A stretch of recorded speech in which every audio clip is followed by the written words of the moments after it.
Donald Trump just got absolutely humiliated after his disastrous summit with Vladimir Putin, because Trump's own former VP, Mike Pence, just slammed his so-called peace talks in a way that has Republicans and MAGA in shock. So stick around to hear exactly what Pence said, and don't forget to leave a like and subscribe for more. So, as you know, Donald Trump met with Vladimir Putin in Alaska this weekend, and despite promising an immediate ceasefire and a plan outlining peace, Trump got absolutely nothing. He likes to say that he's a master negotiator, but Putin has been playing him like a fiddle since 2017. Now, while Mike Pence got to watch Trump roll over for Putin for years and was probably expecting it, Trump's new cabinet seems to be completely caught off guard with how bad Trump is at this whole negotiation thing. So I'll get to what Pence said here in a minute, but first, let's take a look at Marco Rubio. Because in an interview today, Rubio was asked how the Trump administration could trust Putin to follow through with a peace deal, even though in the past he himself said that you can never trust Russia. And instead of outlining what the Trump administration is trying to negotiate for, he just says that making a peace deal is really hard, and that he doesn't know how Trump could ensure Putin follows through with his promises. So he's basically hinting that we can't even trust any deal that Trump makes to actually work. Just take a look at this. Terry, I want to play something you said about President Putin. This was right after the invasion in March of 2022. Take a look. This guy lies, habitually lies. He's never kept a deal they've ever signed, and he lies all the time. And I don't know why, but he plays us like a violin in the West, because the West wants to believe that you can cut a deal with everybody. You can't cut a deal with guys like this. He's a professional, experienced liar. Mr. Secretary, given that, what makes you think that if you are able to reach a deal with President Putin, that he would stick to it, based on, as you just said, he's a liar? Well, that's the point. That's why the deal has to have enforceable mechanisms in it. That's why the deal has to have things like security guarantees.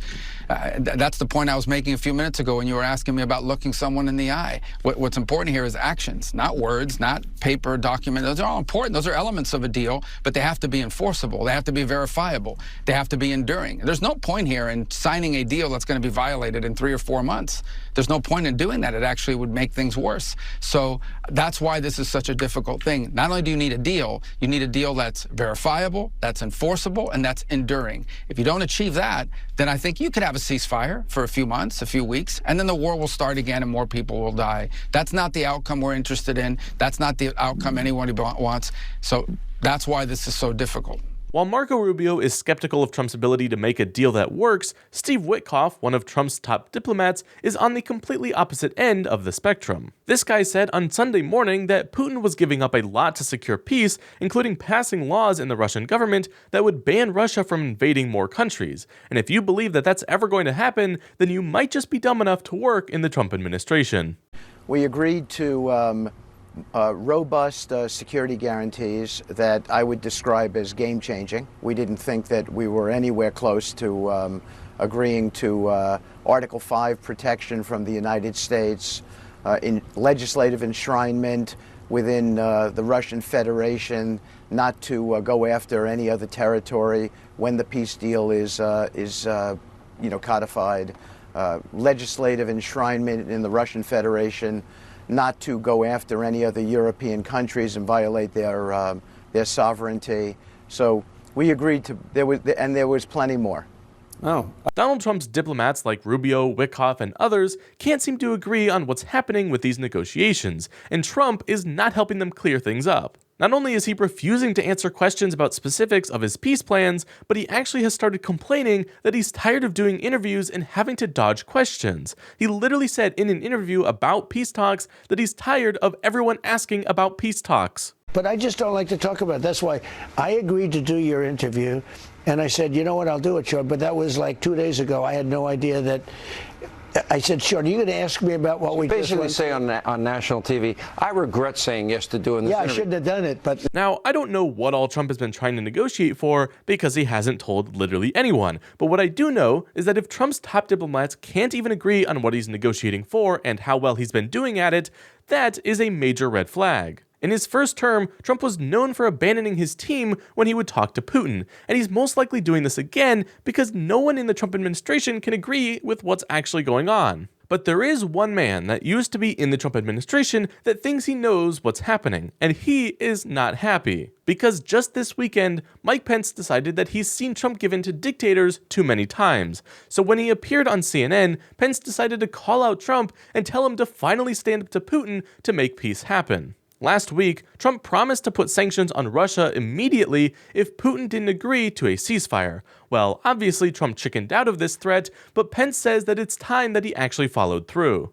You thought President Trump was beginning to realize, quote, Vladimir Putin doesn't want peace. Vladimir Putin wants Ukraine, unquote. As you noted, there was no ceasefire agreed to. President Trump seemed to indicate before the summit that had to happen, or he said there would be very severe consequences. Since the summit, he's dropped demands for an immediate ceasefire. 5 Ukrainians were killed overnight. He's telling people, you heard Witkoff say, a peace deal, a larger peace deal, can be reached quickly if Putin's demands, which include Ukraine ceding control of the entire Donbass region to Russia, are met. What do you make of all that? I mean, there are observers out there, people who like Trump, people who are rooting for Trump, who think that Trump got played.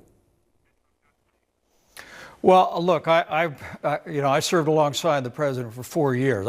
I know his style in dealing with these dictators. It's the velvet glove, but I think the hammer needs to come, and it needs to come immediately.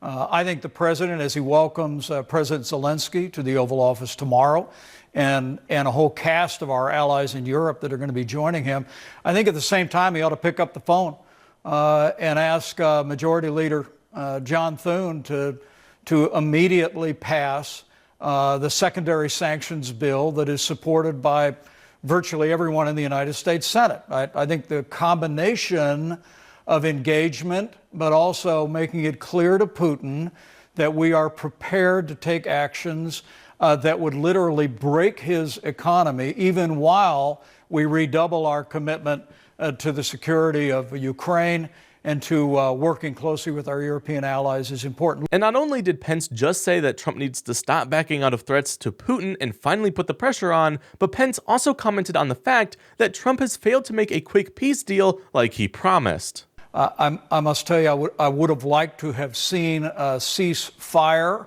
but the truth is that no deal is better than a bad deal. No deal is better than a bad deal. Mike Pence didn't elaborate on that comment, but to me, it sounds like he expected Trump to screw things up even worse, and that he thinks that Trump can't be trusted to make a good deal. Donald Trump promised that he, and only he, could bring peace to Ukraine, but we are now 7 months and 1 failed peace summit into this administration, and Trump is making zero progress. If anything, he's backtracking and telling Putin that he can just do whatever he wants. And even the people closest to the president can't agree on what Trump is even doing. So far, all that Donald Trump has gotten out of Ukraine peace talks is a bunch of photo shoots, and we probably won't be getting much more. But let me know down in the comments how you think Trump's peace plans with Russia will play out. And as always, to see more content like this, please be sure to leave a like and subscribe for more.